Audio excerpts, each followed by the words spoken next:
The power over dynamics that we see outside of us become the very thing that we practice on our own selves. It's impossible to separate the somatic from the political, because it's working with what gets embodied, which makes it somatic, and then what gets embodied is also what lives outside of you, which makes it quite political. Then you return to these kind of qualities that you cultivate inside of you, and then you look at Palestine, and it is really the very practice of these qualities of resilience, of love, of freedom, of community, of relationship to land that is unyielding. That's been, for me, is the Palestinian experience, and why I always refer to it as really a teacher. Palestine is a teacher because that teaches me that sense of rootedness. How can I cultivate those qualities from Palestine in my work? What is it Palestine embodies that we have forgotten and moved so far away from that we need to really return to? And in that, Palestine will find its peace.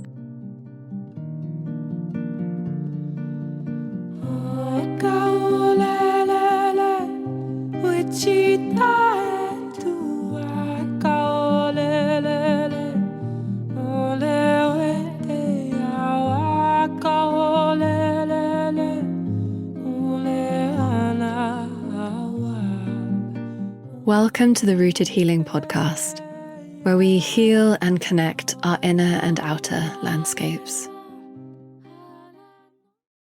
I'm honoured to welcome Zeena Ismail, a Palestinian somatic practitioner, trauma educator, and writer whose work guides people to feel safe in their bodies and to experience their full aliveness. Zeena writes that her story is a story whose instigator was a pervasive and lingering desire to belong, to be seen and held in the presence of genuine acceptance. Informed by being a Palestinian born in the diaspora, she offers a 6-month bilingual program for Arabs called Where Do We Begin? It's an embodied journey through trauma and relational repair, land-based practice, and systemic literacy. I came to know Zeena through Sima Bazel, a Palestinian-Ukrainian participant of our Deepen Your Roots program, who also collaborates with Zeena on Where Do We Begin? It feels special to sense and honour these roots intertwining. This conversation feels like a big one for me, and a belated one. We recorded it in the summer, and of course, to respond to the devastation in Gaza has felt far more urgent. I feel like the collective is calling us to deepen our literacy in these topics and how we respond to collective crises. And we were hosting a retreat on October the 7th, where we had an Israeli woman participating and staying on for the integration program, which runs for several months afterwards, and she was clearly traumatized. So these haven't been abstract issues from that event. They are in my living relationships, and they matter deeply.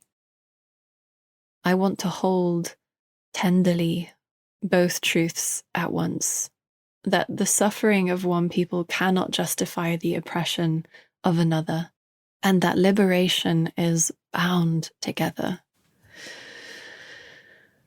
So what happened on October the 7th was a violent rebellion against decades of blockade, occupation, and dehumanization.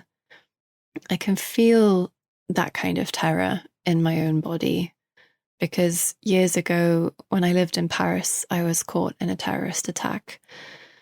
I remember the sounds, the sights, the trembling, and that sharp rupture of reality, and how long it took for safety to be accessible, especially in public spaces afterwards. So when I speak of the horror, I speak from a place of embodied knowing, not to the extent of what happened, but a close experience of how violence fractures the psyche, the body-mind, the sense of orientation, the simple capacity to breathe. And still, I also honor how unbearable oppression breeds despair, how cycles of violence perpetuate themselves when generations are raised under siege, denied dignity, and stripped of hope. Long before Hamas existed, Palestinians resisted through non-violent, creative, and community-based movements. The first Intifada, beginning in 1987, started a largely non-violent grassroots uprising with tax refusal, general strikes, school and market boycotts, collective organizing. It was a movement led largely by women, students, workers. Palestinians have always resisted through poetry, music, storytelling, education, farming, and the simple act of staying rooted to their land, preserving Palestinian identity and humanity under occupation. Over time, when even peaceful protesters were met with bullets, imprisonment, abuse, or death, some people turned toward armed resistance.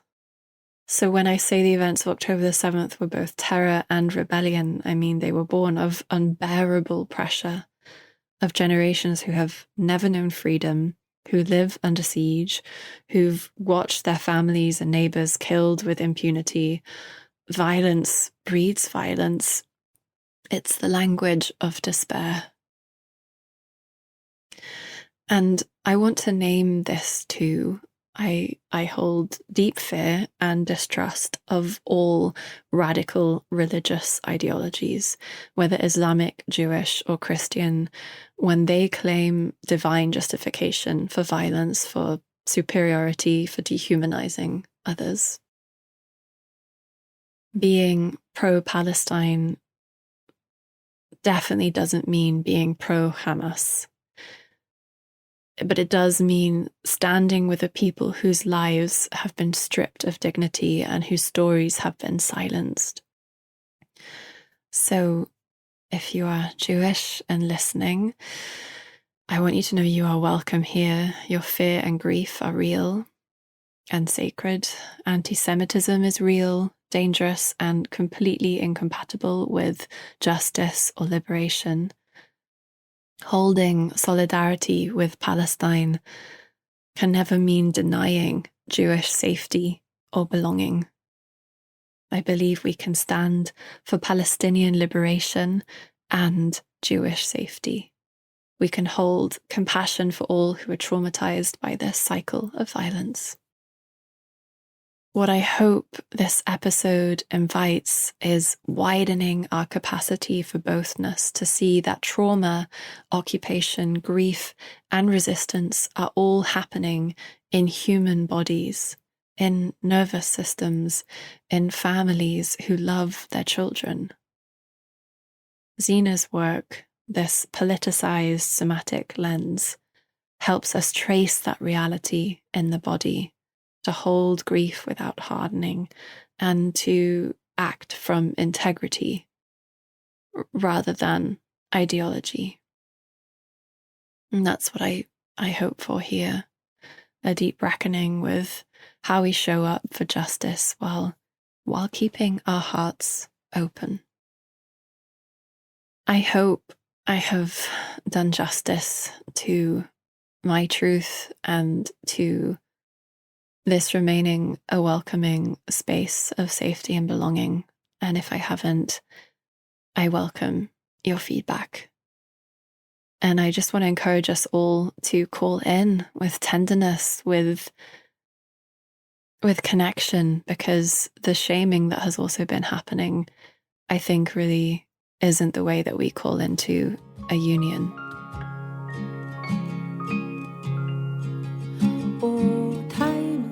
Time is now, time is yours now to stand up, calling you in,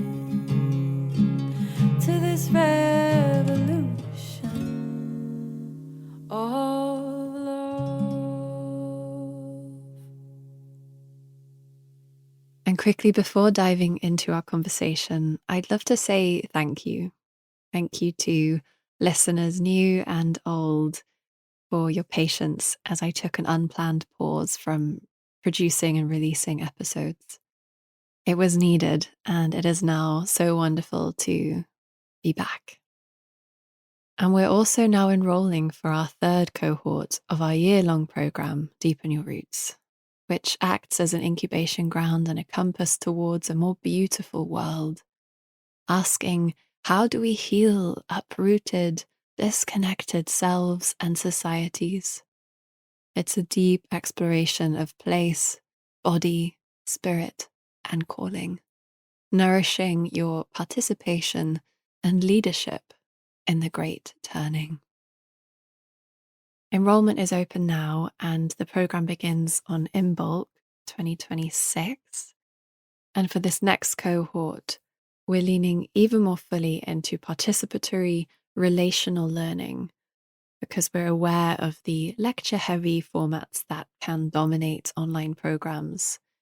And so deepening even more into co-created practice, small group inquiry, ritual, and embodied explorations. A central part of this third cycle that we're going into of this program is our effort to gather elders and living tradition keepers as special guests, bringing threads of ancestral knowledge and place wisdom that deepen the learning field beyond technique, beyond the virtual, into lived belonging. So learn more at rootedhealing.org/deepen. So I'm very grateful to Zeena for this conversation, for the work she is weaving in the world. I hope you enjoy this next hour in her company.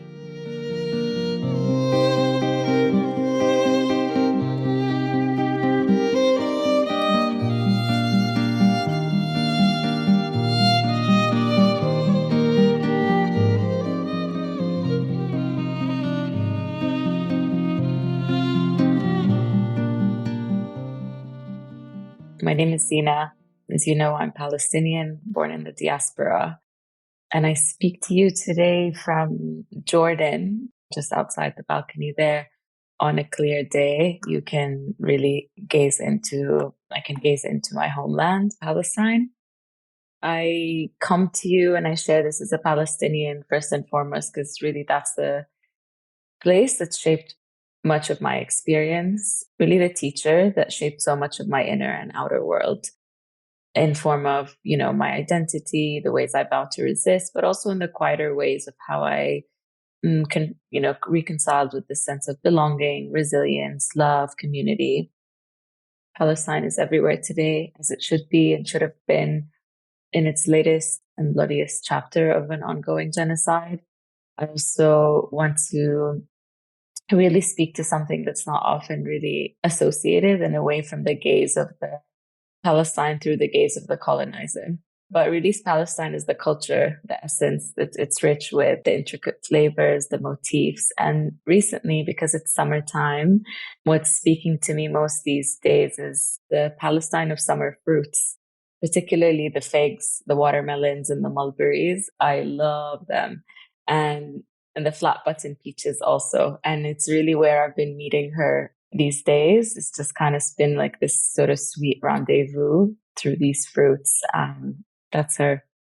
Yeah, I love this feeling of inhabiting our belonging through the juicy, beautiful offerings that the land gives us. And I hadn't realized that you could see across to Palestine on a clear day. It's profound. Mm-hmm. You speak of somatics as obviously personal, but hugely political. And you carry this thread of politicized somatics, which I'd love to expand on, and maybe you can offer a sort of definition of that, really. But what does belonging in your own body feel like, especially as someone shaped by Palestinian displacement? Mm-hmm. I think the rupture from the land is really a big thing that, particularly if you're born in the diaspora, is something that I'm not sure can ever be reconciled. It's almost like you're finding belongings in all the ways that land continues to sort of play a part in your life, like the fruits, like the culture, like near home, like the food, like all of these different pieces. So it's sort of a learning how to, for me, where I found it is learning how to belong to the place I'm in now, learning to belong to the earth that I physically am on now. But for me, belonging is, it's a feeling of something that I know I can return to inside of myself. In my pursuit of searching for that for like 15 years of going different places and this sense of not really belonging somewhere and finally making my way back, it's not so much that I'm back to where I kind of was raised and that's where I belong, but it's really kind of learning how to cultivate that from the inside. Even just with that gesture, hand on chest, that place inside me that like no matter what happens, I know I can return to and connect to something far more vast, more deep than what life is sort of bringing to me these days. That's the closest I've really felt to learning to belong to myself.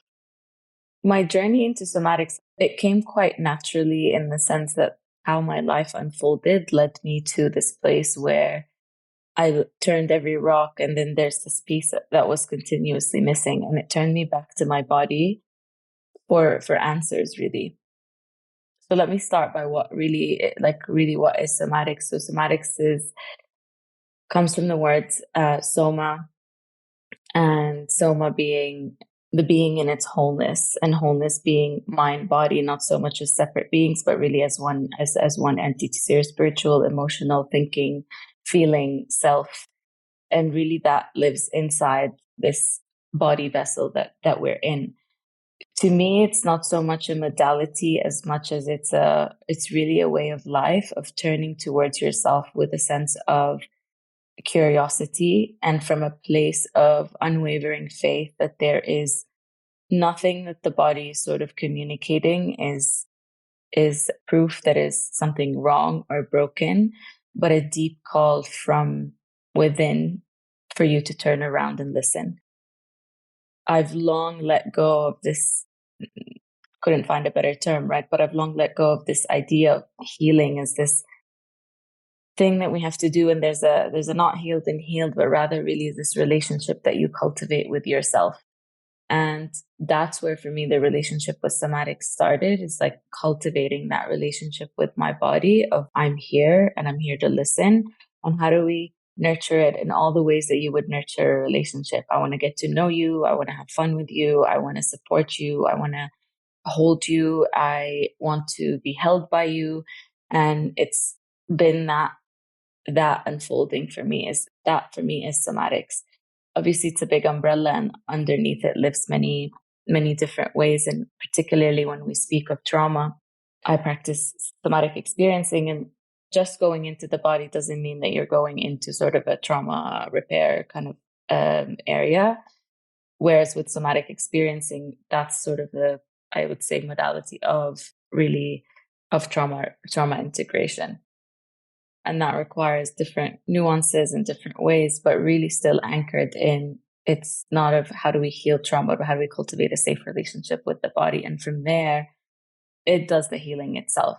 I love that because it feels like a very humbling approach of it's really about to like that deep intelligence and wisdom in the body. If I cultivate the conditions of safety, it will feel safe enough to sort of do the healing work itself that's been doing for billions of years.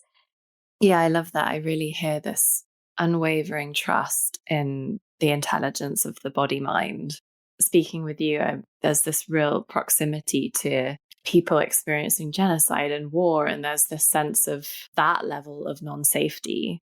And Western wellness has very much made this an individual pursuit.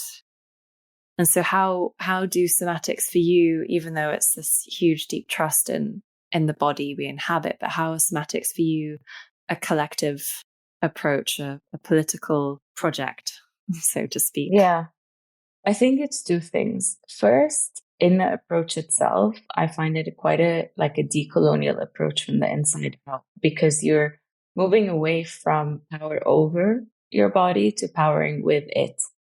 And any political endeavor, liberatory endeavor that happens outside of you has to begin inside.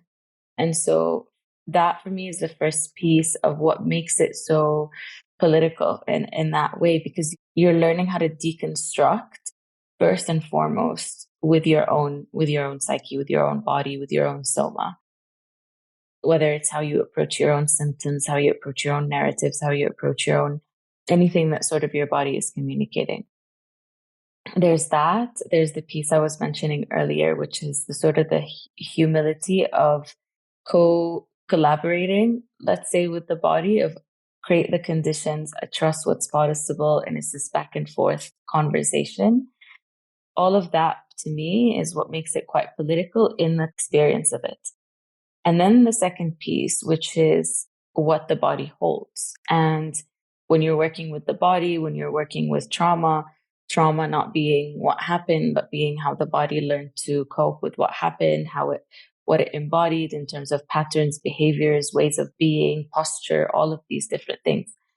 And that's the body is responding intelligently to its life experience. That life experience, we live inside of social conditions, right? So there's the familial experience, which Western, psychology would focus on as sort of the place of trauma. But then there's the culture, there's the wider circles of institutions, spirit, landscape, all of these different sites that shape and shape the body, shape our experiences, shape what we internalize. So they're not so much just things that are happening out there, but they become embodied and they live inside of us. Even the power over dynamics that we see outside of us become the very thing that we practice on our own selves. It's impossible to separate the somatic from the political, because it's working with what gets embodied, which makes it somatic. And then what gets embodied is also what lives outside of you, which makes it quite political. What's being embodied that is the embodiment of this colonial power over? Yeah, plenty. I would say the first one that comes to me is the sense of urgency, which is very much lives outside, but then we take that and we lose the patience with our process, right? So everything that we then come to with our healing, with our any self-reflection, inner work, whatever it is, comes with this rush to fix, rush to get it done quickly, without really resting into the process, which is really the point. So urgency, that's one aspect of it, of like how it informs how we approach our healing. But then it's also what urgency culture then has cascade effects on our health in and of itself. That for me is really a big piece. As a Palestinian, I speak to a lot of the, let's say, oppression that you come to. I'll give a very, very big example, right? You have oppression that happens on the outside, right? You're a Palestinian that is constantly gone into checkpoints, strip searched, bombed, how many times, dehumanized, all the things, but is also in a place that is, these fight responses are really truly inhibited in terms of what they can actually respond, because they care for the safety of their lives, and so they hold back how they would wish to respond under a colonial settler colonial state, under oppression, under occupation. So all of that doesn't leave, right? It comes home, and then what happens in the home is that like oppression is often and could be reenacted inside of the home space, and also on oneself, right? So when you are constantly, generation after generation, dehumanized, I'll tell you about my experience. I grew up, with this sense of we've been defeated one too many times. Every attempt of a revolution has been crushed till this day. You grow up with this, we've all been colonized, this like West is best idea. So we have to work extra hard to kind of become as progressive, do all of these things. We're sent to study abroad if we can, and all of these things. So that for me created a huge element of really impacted at the heart of my worthiness of who I see myself, what I see my identity as. And it became something that it's not just I see it through the lens of Palestinian versus like a Western. I also see it through the lens of my relationships. I also see it through the lens of how I see my body. I see it through the lens of how I see my creativity, my whatever it is, right? So all of that dehumanization is then becomes internalized, and you see your dignity is stripped, your sense of safety is shook, a sense of safe belonging. Can I belong safely in this world with the identity that I have, or all the misconceptions that are associated with it? So all of that becomes quite internalized, and then you can't really find so much the root, but you can see how it manifests and it shows up in relationship. There's also this piece I feel around the collective experience, and I think of Rupert Sheldrake's theories, and when a part of a species is suffering, the whole species in some way changes its behavior because there's this collective field of habit and memory that's constantly being fed into by us simply being and living. So it's a whole theory of thought that I'm interested in. There's this feeling of, well, when some parts of the world, there's so much suffering, how's that showing up in our body, even when there's numbness, even when there's oblivion or ignorance or an unwillingness to stay with the trouble and to not turn away. So how do you find somatic work in supporting and informing collective grief, shared memory, intergenerational healing? And also there's something here around, can it be the body that calls people in to the collective? For sure. I mean, I always say, like, it's been something, my motto these days, which is really liberation is a practice and it begins in the body. Beginning to cultivate that relationship with your body of one of curiosity, of like nothing is broken, everything is an adaptation to what felt unsafe, to survival. It's less about how do I fix you, but how it's about to what needed to happen for the body to survive. So in that relationship, you come face to face with rhythm, the rhythm of the body, right? How the body moves from connection to protection. You come into, particularly as a woman, the rhythm of the nervous system that operates very differently at different phases of the cycle. And it becomes quite a natural bridge between that kind of inner world. Rhythm for me is that big bridge of that inner world to nature and rhythms in nature. And you sort of start to see that really mirroring happen of like, you see your body not as a machine or this physical thing, but body as nature itself. And that bridge inevitably takes you from here into the world. So it's less of, do I need to teach people how to care about the collective, to then how, when they begin to really hold their body, cultivate that relationship, that bridge, I think, naturally happens, because the more you see yourself through that lens and are able to hold all your parts with that level of compassion and curiosity and awareness of why they got to where they are, what needed to happen for them to operate in a certain way, then you will hold that same understanding and acceptance to somebody else, because you've been able to hold that for yourself. And it has to happen here, right? We are naturally, I'd like to believe, what becomes possible when we return to that relationship with ourselves and that relationship to the earth. When you start to see and feel that body's process of always returning to balance, it's a force that is so beyond what our mind can comprehend, and it has you believe in something far larger than what is can be intellectualized. Whether you call that spirit, aliveness, energy, God, whatever it is, for me, that experience in the body of it returning to a place of safety, of finding that rhythm in you again, of cultivating that relationship, that connects you to source, whatever that source is for you. For me, I'm somebody that was never really spiritual, quote unquote, right? I grew up in an atheist household. I was very much like, numbers, logic, all of that driven. And in my relationship to my body through somatics, it took me to what's beyond me, to what's bigger than me, simply because I met that inside of myself first. I love that.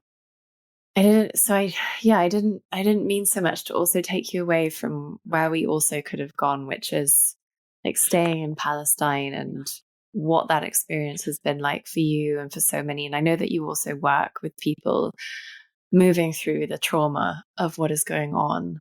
I just want to give you space to really, shine light on this felt experience that you're moving through and also supporting others in moving through. Mm-hmm. I don't know where to begin, honestly. It's important to understand the Palestinian experience as one of sovereignty, not as one of victimhood. Yes, Palestine has been colonized for over 77 years now by the most vicious iteration of Western imperialism, which is the Zionist project. And this is not the first genocide that we are seeing. This has been ongoing genocide for decades now. It's just let's say, the most documented and bloodiest. And yes, it is in language, you would say they're victims to settler colonialism. But I find it very important to understand that they are Palestinians, and the Palestinian movement and people is a struggle or is an experience of sovereignty, of people that haven't kneeled to empire till this day. And that fundamentally is what makes Palestine so like a microcosm for all liberation struggles, because it is the very embodiment experience of what it means to retain your sovereignty. Yes, they are fighting for their land back, for their self-determination, for dignity, for a life of dignity and safety and decolonization. But they've held on to their sovereignty, because what is that? Is the choice to live, is the choice not to submit to what is adamant on stripping you of your dignity. So for me, that feels like an important, not a reframe, but an actual reality of what the Palestinian movement and Palestinian people have been doing for 77 years, and why it's so challenging and dangerous and threatening to the empire. Because if Palestine succeeds, it sets a precedence of what is possible. That felt like where I needed to start, because I've learned to sort of, when you're young and when you read about it and when all of these different things, it's kind of very seen as this thing that's like sad and awful and poor people and this thing that keeps happening to them. But then when you, again, somatics and other things, and you return to these kind of qualities that you cultivate inside of you, and then you look at Palestine, and it is really the very practice of these qualities of resilience, of love, of freedom, of community, of relationship to land that is unyielding. That's been for me is the Palestinian experience, and why I always refer to it as really a teacher. What is it Palestine embodies that we have forgotten and moved so far away from, that we need to really return to? And in that, Palestine will find its peace. It's been really a dance of, particularly the past 2 years have been a dance of orienting towards what is possible, what is changing, what is moving, rather than what is not working, because the forces are big, they're discouraging, it's terrifying, it's a huge terrifying machine, and there's no other way to really put it. It's not just in Palestine, it's all the cascade of destruction that is happening across the region. Yesterday, Syria was bombed. Lebanon is desecrated daily, particularly the south. When you see all of that unfold, it's very easy to kind of fall into, well, what is it that we could do, or what is it that we could do about this? So it's really been a very kind of, for me, a practice of how can we orient to the people, to the likes of you, me, the many people that are like really orienting towards what can we do? Where do we begin? What kind of world do we need to create? And that has been a lifeline of, there are people, right? A friend, I was out with the other day, she was saying something and it really resonated with me. She's like, empire speaks very loudly. This is what we're doing. And this is like, their fear narrative is so huge. But love, freedom, resistance, land, all of that, these are massive, but they're subtle, right? And they're not as loud. And it's hard. So you think they're not there, but they're there. And we just need to make an effort of like keep finding each other and keep orienting towards what's working. So that for me has been the practice of, what is it that I could do? How can we kind of come together to begin to create the right conditions and nurture in the conditions for liberation? There's a lot of unlearning, a lot of unlearning of what was very internalized. We could speak about this for hours, but that's been a process of really deconstructing this thing, the pedestal, let's say, that we've put colonial systems, what progress means, what success means, what liberation means, what does women empowerment mean, like all of these different things. And there's been a shedding of, and a returning and a remembering of, wait, that's not it. And that has been so life-giving. It really has. It's been so life-giving to just really take off all of that has been, learned.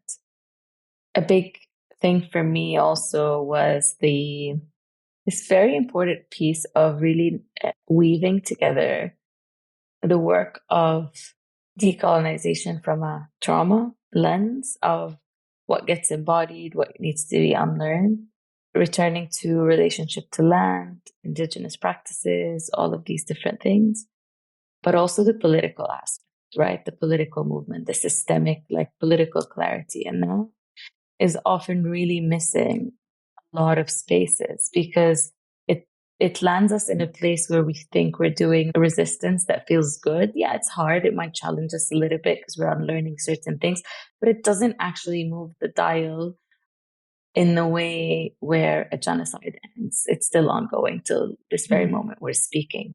So we can't come into these spaces in a depoliticized way. They need to always center under what is that political vision. And politics has been a very, I would say, everything is political, but it's been like really become a dirty word almost. But it's so for me, it's also important to clean that word out from what it came to mean by colonialism. But we can't create these movements without a political umbrella, without us inside of the social conditions that we live inside of. I am changing inside of social conditions. I will bump up against them inside of my process of change.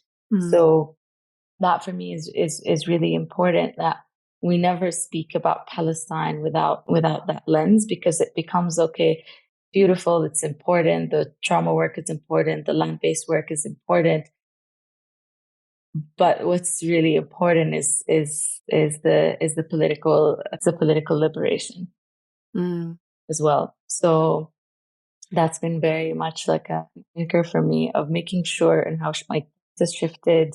The work I'm doing, the language I use is to never decontextualize and like pacify these conversations away from what are we living inside of? It's a settler colonial system. This is what is the vision? It's a free democratic Palestinian state from the river to the sea. This is self-determination. They have the right for resistance. Like all of these different things are really central to even our healing spaces, wellness spaces. Mm. Yeah, thank you for really calling that in and wording that so beautifully, because I feel like the healing arts is becoming such a movement and also an industry, and there is a huge responsibility that comes with people who are in a place of holding and carrying and guiding and sharing in whatever way we're all trying to show up. There's this responsibility to bring context, to bring awareness. We'll pray for peace and bless people who are inhabiting that mode of being, because that comes from staying with and wanting to serve. But also there has been criticism in the healing arts of people not speaking up enough. Yeah, for sure. And I think it begs the question of that kind of hesitation now to bring that into the spaces is how deeply colonized the healing spaces have become. When a genocide is something that is like right there in front of your eyes, is like you're tiptoeing against, then there's something about that healing space that needs to be really confronted. Because if we can't agree, killing children is bad, men fighting for their land is whatever it is, right?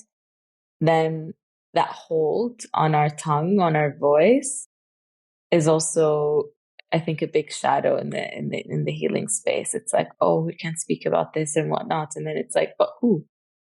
Mm. What's a space if it can't hold that? What's healing if it can't hold that truth? It's not so much of Zionism good, Zionism bad. It's not a difference in opinion. It's Zionism is not an ideology. It's a material manifestation of extraction, genocide, of desecration, of displacement, of its material reality is out there for us to see. It's not a difference. It's not a let's debate back and forth. It's right there. A lot of the healing spaces has been also a lot of unlearning. I've had ruptures for so many teachers that I loved and learned from and all of that, because I mean, I work with a lot of Palestinians. They come into the space, and just a simple practice of, sure, you know it, like when you're in Somatics and you're like orienting to the space around you, and there are people that are living inside of occupied Palestine, whether that's in Haifa or in Jerusalem. You're orienting. Generally, if I'm sitting with you now, I'd be like, Veronica, rest your back, let your eyes roam around the room, and like let them land on something that feels pleasant, and let's notice what happens inside of you. And I did that once foolishly, and the person, it happened twice actually, and the person was like, well, I could see basically the settlement outside of my window. And another person was like, I could see a tree that was imported and planted here. It's not a native tree. That's the reality. So that comes into the space. You can't really strip the experience of self, of that, from the context that we're living inside of.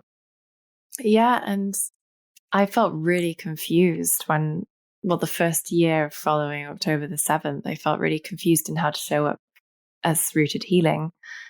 Personally, I felt clear, but tender dynamics with a space I was still carrying an integration program with an Israeli woman in it. And I felt very out of my depth, politically speaking.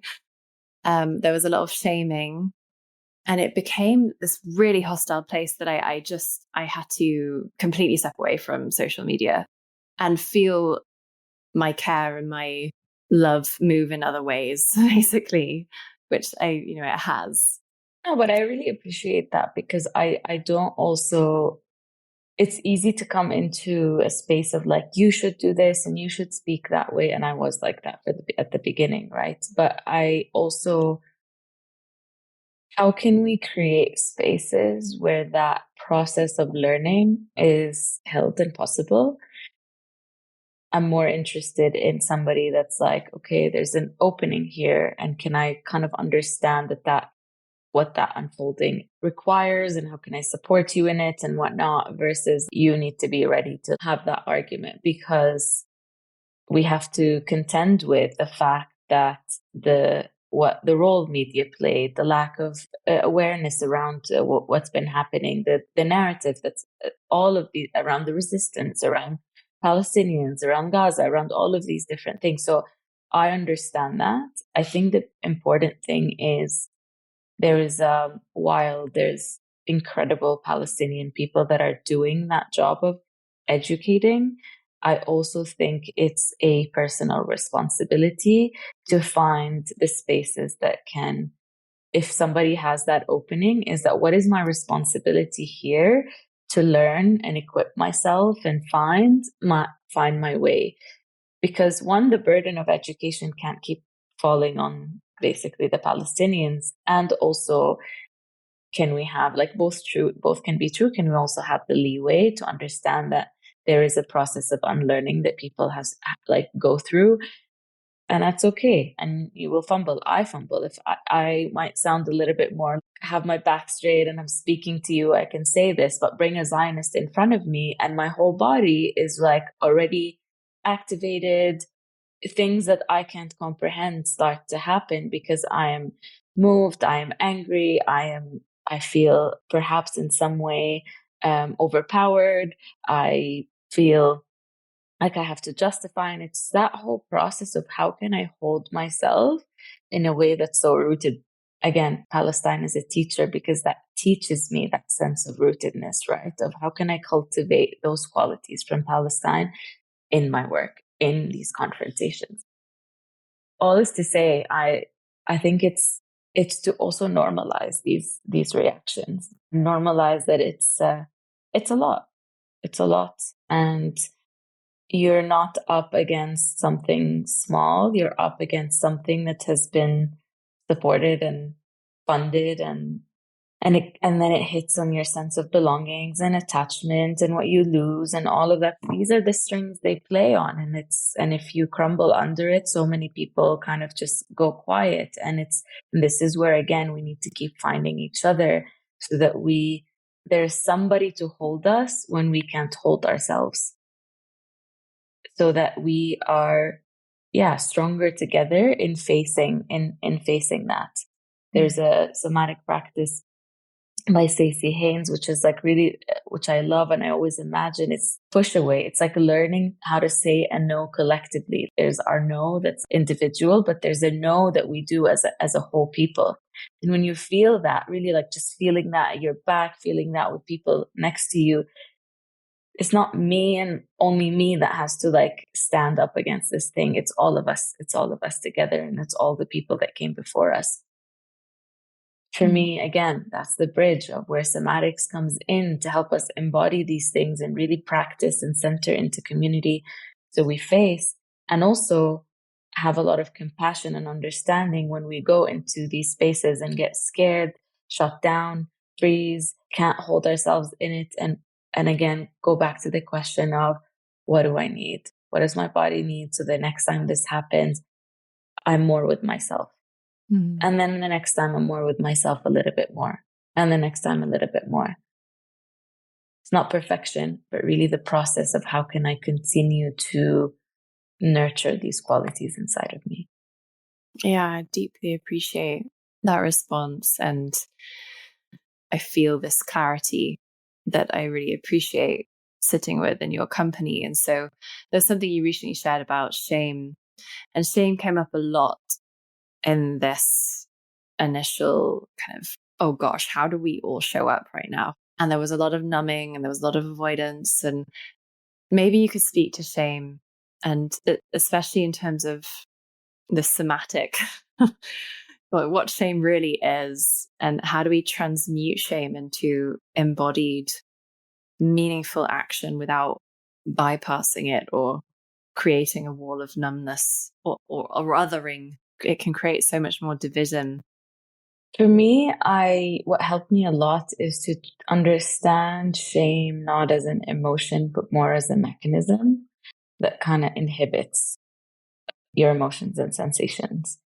It's like a mechanism, and it has a posture, and it has a way, and it can vary for different people. Some people kind of hide and turn in and lose their voice, and some people get really loud and expressive, and not because, but what it is it's inhibiting something that's behind, and what's behind is this, whether that's an experience of fear or anger or grief and all of that. And understanding it this way, it becomes also an exercise of how do I get comfortable with and practice building capacity to be with these emotions and find safety in experiencing them, so that shame doesn't have to come in every time as a savior. It's a very good response, right? Of this is too much. So we're going to come in here with this mechanism. We're either going to take you away, or we're going to make you build this very big, loud, puffed up chest persona so that you don't have to deal with what's behind the curtain. I guess the first piece is really making a practice of cultivating that capacity to be with these emotions without losing yourselves to them, so that shame, that mechanism doesn't come in. The second piece I think that's important to understand with shame is shame invites you to, again, hide something, inhibit something. And the more it's seen with a compassionate gaze and holding and presence, not convinced that it's wrong. Shame says, I am bad, I am not good enough, I'm not doing enough, all of these things. It's like holding that truth is it's okay to be there.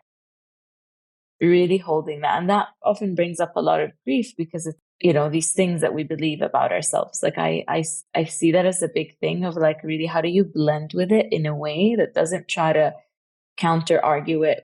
That's not going to take away the part of you that doesn't feel like you're showing up in whatever it is, right? So can we hold that and let that be there?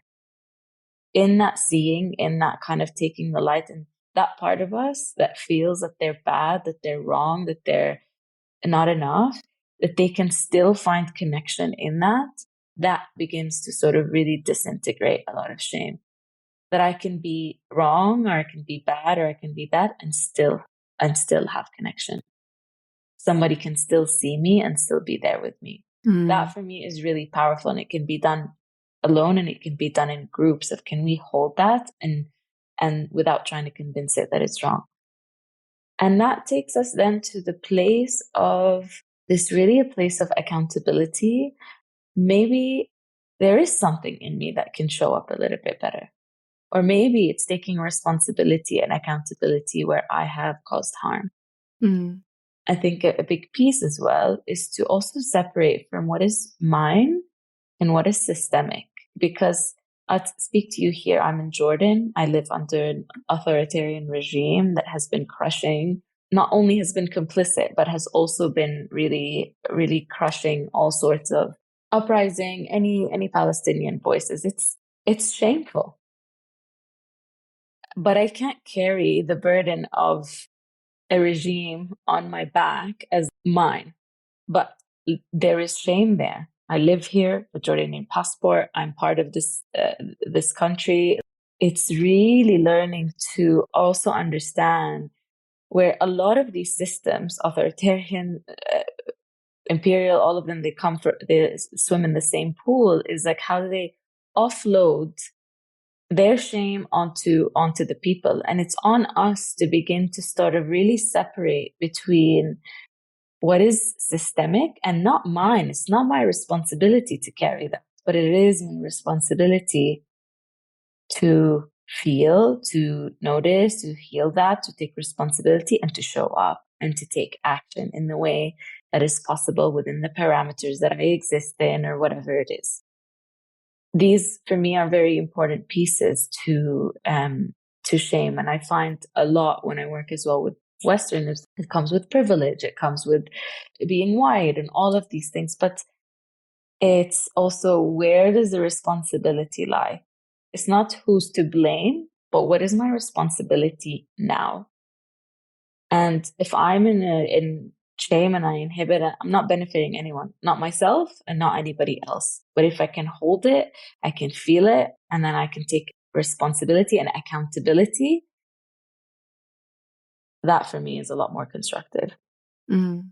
What I really heard in that as well is in relationship, to call oneself through that door in relationship, and to relearn that there's safety in not showing up perfectly right now.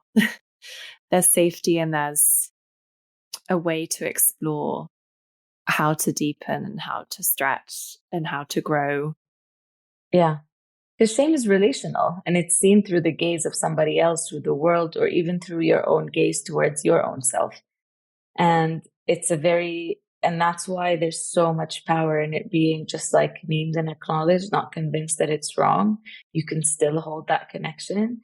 And in that, you can start to begin to hold those imperfections, which I don't really see it this way. It's like our wholeness, in a way that doesn't really collapse us. It's also a colonial thing that needs to be deconstructed, because colonialism is so afraid of imperfections, differences, all of these different things. So when it's that, it just seeks to control, extract, manage all of that. And so even in our process of change, just holding that imperfection is in and of itself an act of really like unlearning these narratives of, can I hold that difference inside of me, the difference in another? Can I hold that imperfection and just be in the process, devoid of perfection? Yeah. Yeah. It would be really beautiful to close with this image of you gathering up the fruits of your homeland, the figs, the watermelons. I can't remember what else you said, but mulberries. Love the mulberries. and offer them to whoever's listening right now. Your wish for people to carry forth, your prayer, if that word resonates, your vision. But this bundle of juicy, wonderful fruits that people can eat and be nourished by and share. It brought tears to my eyes when you were just saying this, not because it just is. It just brings tears to my eyes. Look to Palestine as a teacher. Don't endeavor in this thing of, I need to understand what's going on and make up my own mind, but really look at it as a teacher that teaches what it means to live with dignity, what it means to be on the path of truth,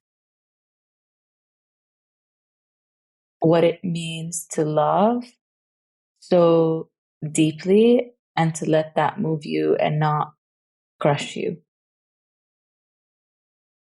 I find a lot of people get stuck in terms of how to show up. And I don't think there's a right way to show up. I think there's your own way to show up. And so return to that thing inside of you that knows, whatever that may look like, but anchor back into a relationship with yourself, anchor back with a relationship to the land, anchor back into community that you can learn and that you can learn from, and then trust what emerges from that. But do that. We each have a responsibility, and it's not so much about the right way to show up. It's about showing up. And each of us, in our own unique ways, in our own unique gifts, is important and is a piece in this tapestry of liberation that we're weaving together, whatever that may look like. Don't look for how to show up out there, but find that in you that knows, whether that's you're a writer, whether you're a speaker, whether you're a lover, whether you're poet, whatever it is, find that in you and let that move you, because that's the thing that will sustain you. Because what we need is sort of to move from our aliveness, to move from what deeply matters to us. It moves from the thing that really speaks to us. And that's what will make this movement sustainable. Yeah, really beautiful. Thank you so much, Zeena, for your time and your wisdom and your commitment to carrying this bundle of fruit into the world, and how you share and how you support people. It's been gifts. As I said, orienting to the gifts in these times. Thank you for the work you're doing. And yeah, really, really deeply grateful and really appreciate this.